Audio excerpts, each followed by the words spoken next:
Neste vídeo vamos iniciar o nosso estudo sobre o Hadoop.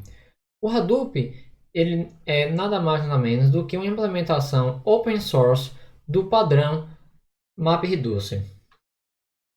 No Hadoop, as tarefas elas são escalonadas utilizando o Yarn, que nada mais é do que um negociador, um gerente de recursos no sistema distribuído, no cluster de computadores, e vai executar em nós um cluster.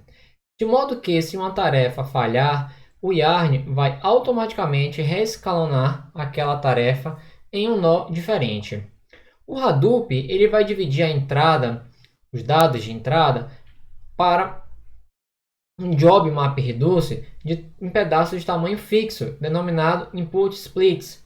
E o Hadoop ele vai criar uma tarefa map para cada split. Então, por exemplo, se meu dado de entrada ele for particionado em 5 splits, 5 tarefas maps serão criadas. Além disso, um tamanho ideal de split ele tende a ser do mesmo tamanho do bloco do Hadoop File System, que, como já disse anteriormente, é a implementação do Hadoop do Google File System. Então, o bloco do Hadoop ele vai ter por padrão o tamanho básico de 128 megabytes. O Hadoop ele tende a utilizar uma localidade de dados para fins de otimização. Isso quer dizer que o Hadoop ele vai fazer o seu melhor para justamente executar a tarefa de map justamente no nó onde o dado de entrada reside no Hadoop File System. E aí vem a uma seguinte pergunta: por que o tamanho do split size tende a ser o mesmo do que o tamanho do bloco? Se um tamanho do split dos dados ele englobasse mais de um bloco, ou seja, 2 blocos, por exemplo, seria extremamente improvável que algum nó no Hadoop File System armazenasse ambos os blocos. Então, desse modo, esse split causaria justamente a transferência de dados através da rede, pois um nó armazenaria apenas um único split e o outro split estando em outro nó teria que ser transmitido. Então, justamente isso não é eficiente quando comparado a executar a tarefa map utilizando apenas os dados locais. Exemplo, nessa figura ao lado, nós podemos ver um cenário onde uma tarefa map ela foi justamente alocada no mesmo nó onde o bloco reside, que está indicado pela instância A. Porém, no caso da B, apesar de não estar no mesmo nó, a tarefa map ela foi mapeada no mesmo rack onde o bloco reside, minimizando então os custos de transferência. Infelizmente, por sua vez, a tarefa C foi alocada não só em um nó diferente, como em um rack diferente daquele bloco, implicando então em altos custos de transferências de dados. E como seria basicamente a arquitetura do Hadoop?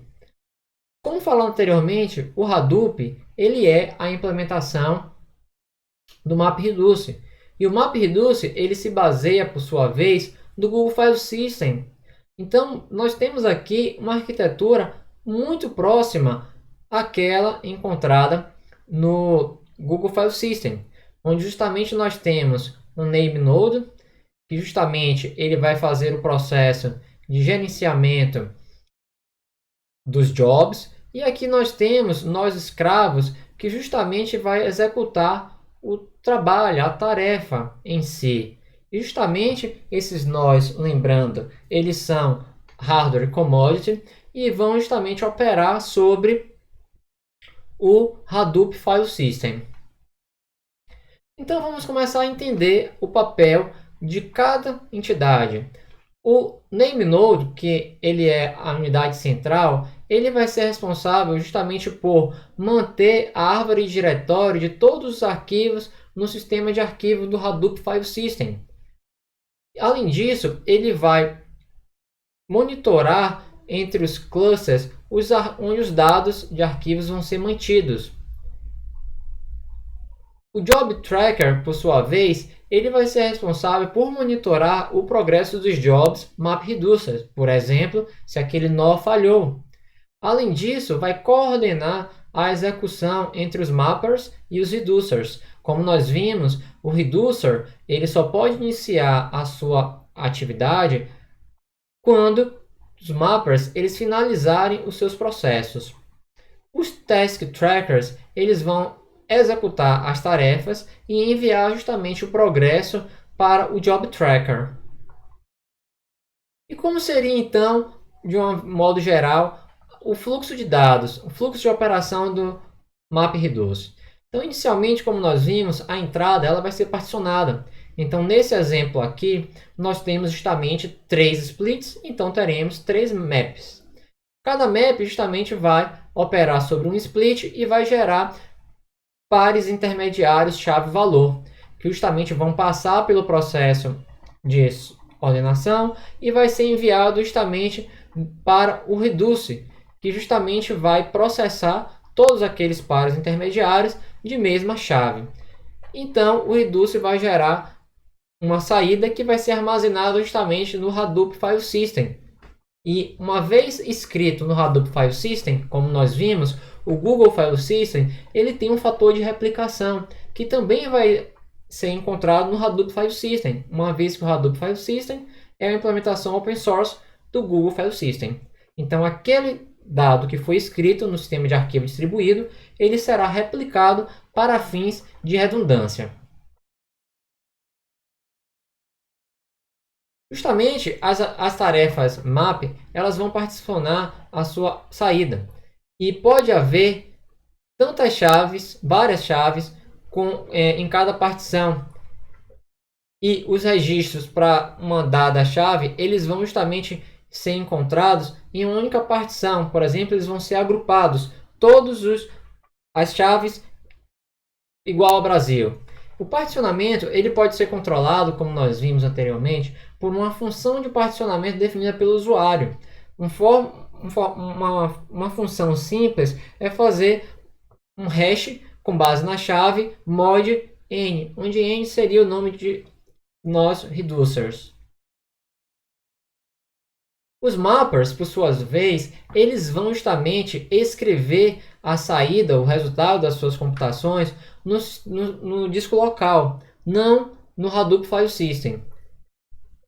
Na verdade, isso ocorre porque justamente o resultado intermediário do mapper ele vai ser justamente jogado fora, descartado depois que os dados forem passados para o reducer. E caso esses dados intermediários que são desnecessários, descartáveis, fossem escritos no Hadoop File System, isso incorreria em um alto custo computacional de gerenciamento de replicação.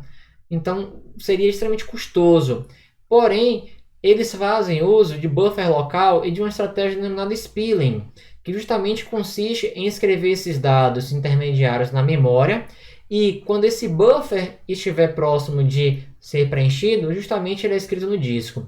Deixo aqui uma referência do Stack Overflow que justamente explica um pouco por que o Hadoop utiliza esse procedimento de spilling. De uma linha geral, é para minimizar o número de escritas no disco. Nós sabemos, com base nos cursos de arquitetura de computadores, que à medida que nós descemos na hierarquia de memórias, o tempo de acesso é extremamente alto comparado a escrever na memória.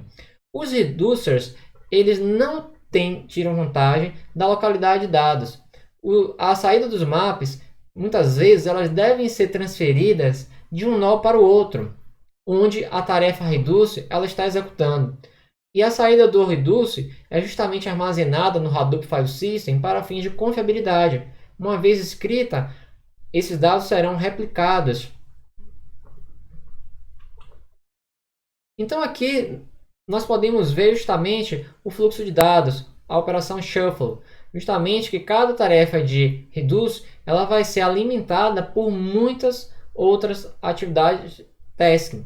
Então, justamente nós temos essa ideia de embaralhamento. Por exemplo, o split 2, alguns dos dados estão indo para o merge, o reducer, que vai resultar na saída parte 0. Então, nós temos uma ideia como se fosse de embaralhamento.